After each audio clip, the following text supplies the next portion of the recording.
च्याउन मुनिको आख्यान। जय श्रीराम। हिँड्दो भो अनि श्याम कर्ण हयत्यो सानन्द चौथो दिन जान्थ्यो हर्षो जता उतैतिर सबै जान्थे खुसी भइकन घोडा पुग्न गयो पयोष्णी नदीमा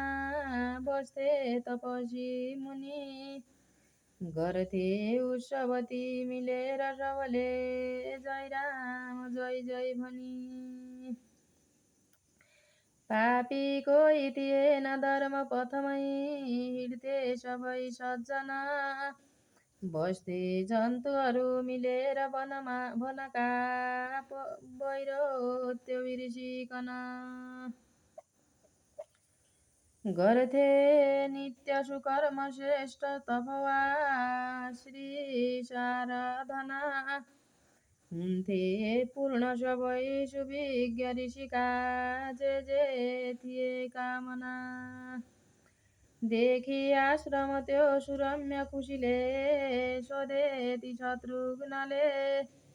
यही मन्त्री सबयो बताऊ कर्मले सुन्छु म विस्तारले कसको आश्रम हो यहाँ कसरी को बस्छन् तपस्या गरी लागे भन्न सुमन्त्रले सब कुरा एक त्यो राम्ररी